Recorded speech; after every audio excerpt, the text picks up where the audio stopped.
Today we have a special friend visiting us. Okay, he is from India, and he's been used by the Lord mightily, I heard, and he's been in many ministries, he's been reaching out many generations, especially young people. So let's welcome Brother PJ. Okay, you want to hear the update how the Lord works in India. Amen.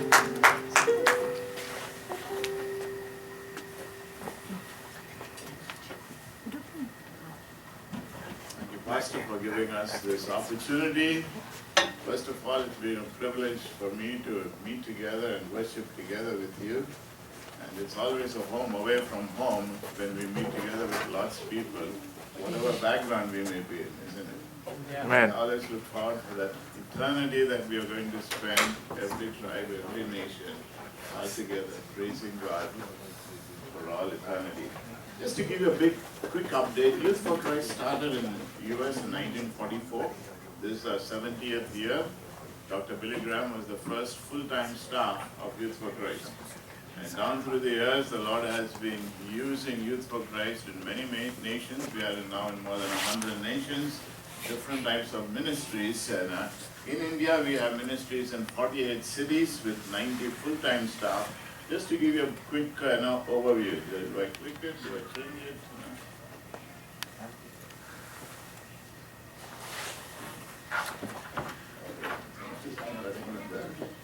Just a quick update. We have ministries in high schools. Maybe the next slide will see a couple of things on that. This gives you a little idea about the smallness and the bigness of India. India is only 1/3 the size of the United States, but we have a population of 1.2 billion people. Look at the number of languages. 325 languages are spoken, with 18 official languages. It's a great challenge. Each state more or less has its own language. But a great opportunity also to share the gospel effectively.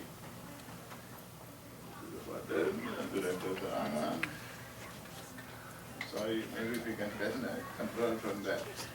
Youth for Christ started in India in the year 1947, even before India got its independence. And for the past 67 years, the Lord has been using this movement. The next slide. This is our mission statement. We are not a church, but we are an arm of the church. We participate in the body of Christ in responsible evangelism of youth, presenting them with the person, work, and teachings of Christ, and discipling them into the local church.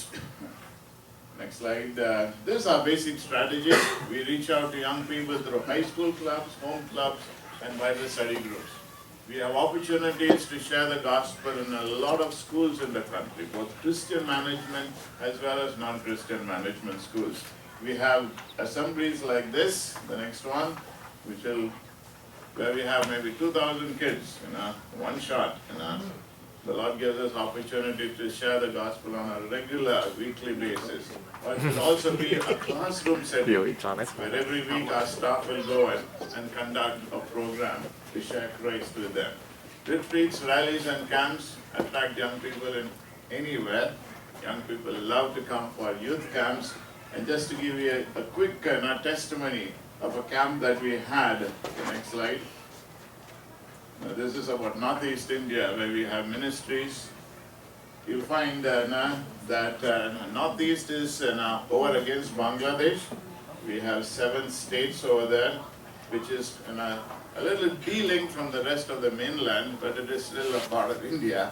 In fact, many years ago when I went there for the first time, they said, "Welcome to our friends from India."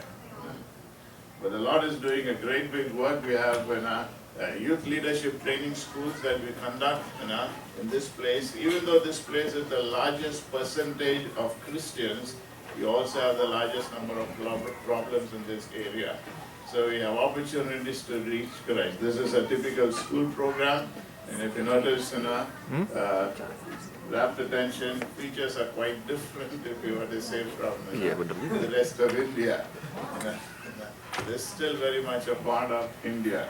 Okay. Now this is a camp that we conducted in the beginning of October, right at the foot of our country in a place called Kanyakumari. And this next slide, which has 7 young men.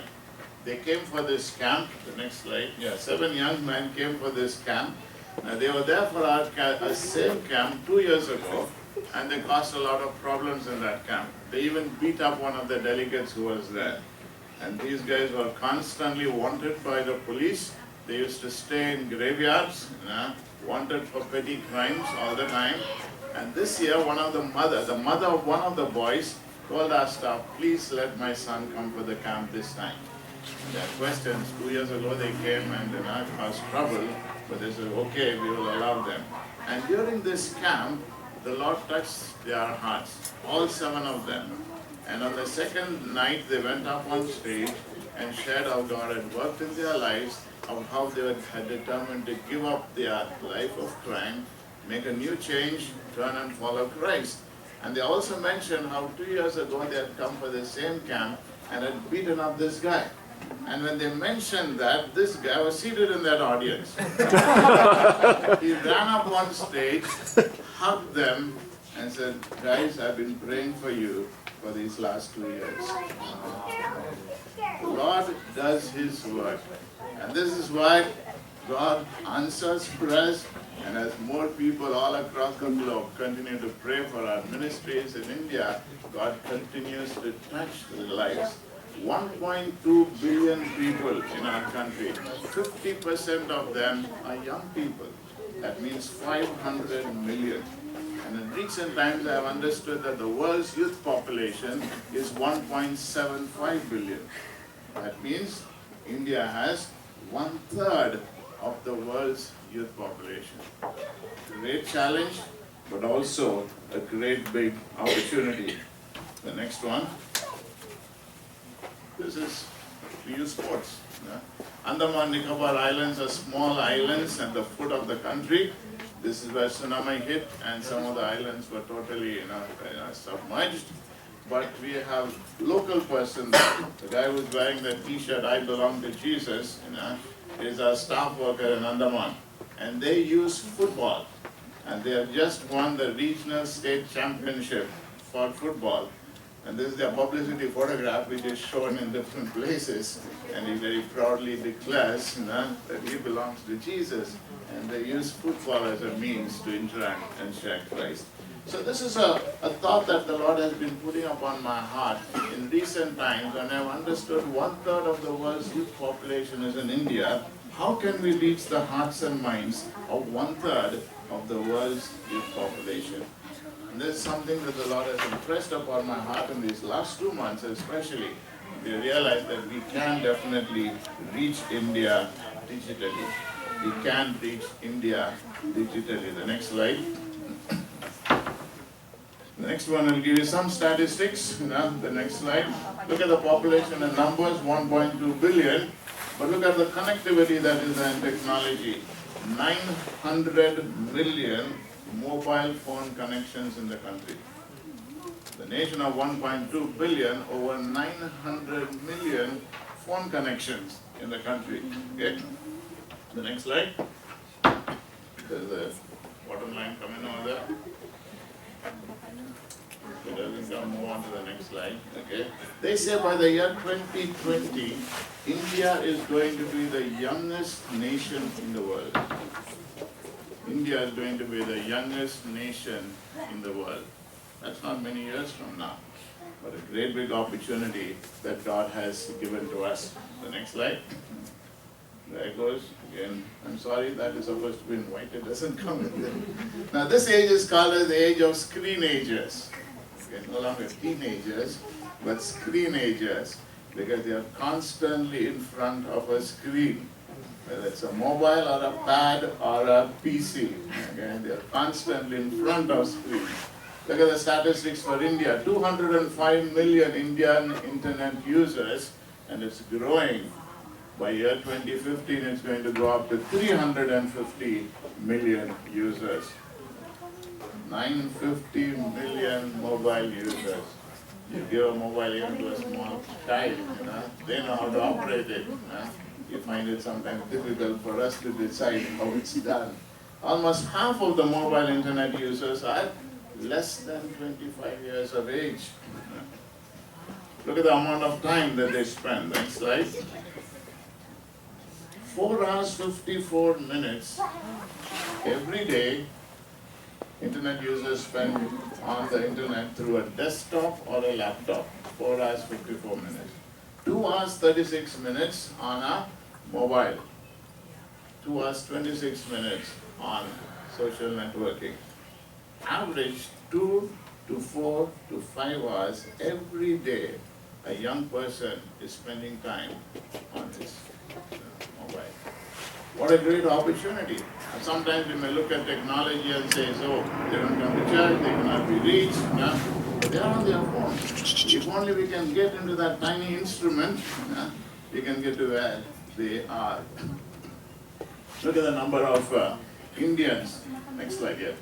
55 Indians watch video, 50% of Indians watch videos every day. If you create it, they will watch it. Look at the number of hours spending watching TV. Next one. More than 500 years worth of YouTube videos are watched daily on Facebook. More than 500 years worth of YouTube videos. More than 700 YouTube videos are shared on Twitter every minute. And I say, big figures. Why? Because we have so much population. 900 million mobile phone users. What a great opportunity to somehow get into that market. Next one.